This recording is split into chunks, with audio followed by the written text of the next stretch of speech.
Hello, I'm Kråkan, also known as Chorus Cornix, so welcome to Yacc, yet another Crowcast where I pick a game, I play it for a week, and then I'll talk about it.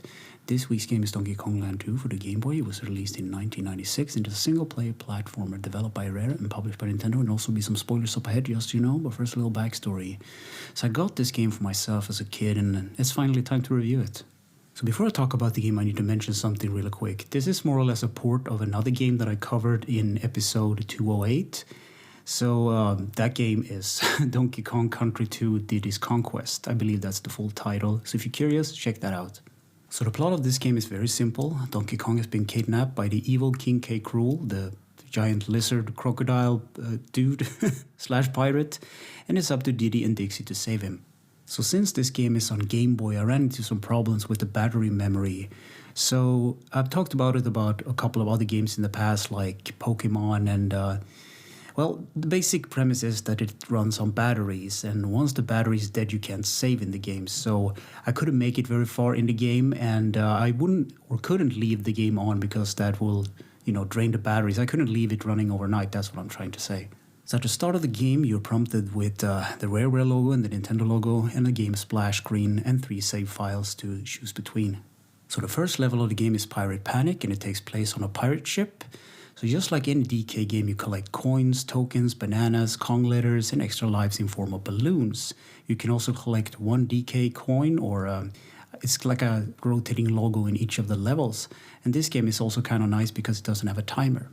In each of the levels, you have these checkpoint barrels, so they act as checkpoints if you break them.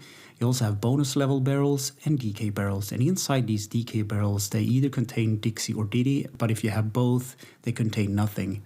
The enemies of the first levels are rodents and gremlins are basically these humanoid-looking crocodiles that have a pirate theme to them for some reason. And at the end of the stage, there's a spring that you need to jump to or on in order to end the stage. The second level of the game is called Membrace Mayhem. So you climb this mast on a ship, and I really like the track that plays here because it's fast and energetic. And the enemies here are beetles, rodents, and singers. And singers are basically wasps that you can't kill normally. So this level also has or contains a bonus level where you collect stars in order to spawn a token at the end of the stage. The next level is called Gangplank Galley, so this is a ship level as well. And it also introduces a platforming technique with hooks, so you jump from hook to hook. It also introduces Rambi the Rhino, and he's basically an animal companion that basically just rams enemies. That's what he does. It also introduces the TNT barrels, which are a little bit more, they are explosive. Next up is Kong College, and here's where you actually save the game. So in the first DKL, or Donkey Kong Land I should say, you actually save by collecting the Kong letters, so it's a little bit different in this game. Next up is Lockjaw's Locker, and it's partially on the water stage with sea creatures as enemies, and on guard makes an appearance here as well, the swordfish companion. And I should also point out that the monkeys, the Donkey Kongs, the Kongs, they can't drown underwater.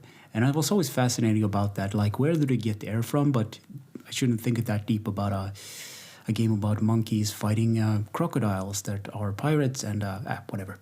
Next up is Topsail Trouble. So it's basically another climbing stage. You need to reach the top of the mast. So this level also introduces the snake springtail creature companion. I forgot what his name was, but it's probably Rattle or something like that.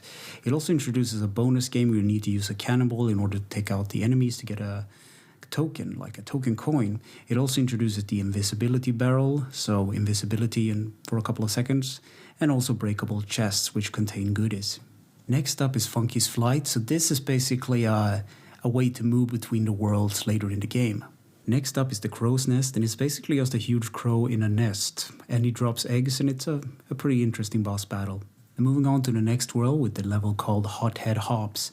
So this level you platform over lava or hot tar, I'm not actually sure, but it has to do with the Game Boy's color palette. It's just gray, so you don't really know what you're platforming, or it could be ice cream or whatever, you don't know. This level also introduces the spider companion, so he can shoot webs or make web platforms to jump on. Next up is Cannon's Claim, and it's inside of a mine shaft, so you basically need to move laterally upwards with the help of blasting barrels. Next up is Lava Lagoon, and at the beginning of the level there's this seal. So you need to jump on a seal for him to spin in the water to cool the lava down. And I don't know, in this universe that's what seals do apparently. And this is as far as I made it this week because of the battery and everything, but yeah, I had fun playing anyways. So, gameplay. King K. Rool has kidnapped Donkey Kong and it's up to Diddy and Dixie to save him. Control, the D-pad is movement, the A button jumps, the B button cartwheel spins or flies depending on which Kong you have, the select button switches between the Kongs, the stop button pauses, and the select button also functions as a special for the animal companions. Graphics. So the graphics are pretty good for what the Game Boy can do, but since you're dealing with grayscales, it can be a little hard to see what's going on the screen at times. Sound and music. Grant Kirkhope made a soundtrack for this game and it's excellent. And it might be my favorite soundtrack ever for the Game Boy actually, so look it up on YouTube, it's really good. Easter egg secrets and glitches. So most Game Boy game has this feature. You press the start, select A and B button to reset the game. There are also hidden codes. So you get 40 banana coins from the start by holding right on the D-pad while pressing BB, AA. You can also get 50 extra lives by holding right, pressing AA and BB. And if you've done this correctly, a sound effect will play. So in conclusion, I wrote, yes, absolutely. So this game is a classic to me. The control is smooth, the graphics are pretty good, and the music is excellent. And of course, I have a lot of nostalgia for this game because unlike most other people, I didn't have a SNES growing up. I had the Game Boy, so that was the thing I could play on. And a lot of nice summers, sitting outside, spending a whole lot of time, playing games. Just nice looking back at, what was. So yeah, anyway, thank you for listening and for watching, and take care.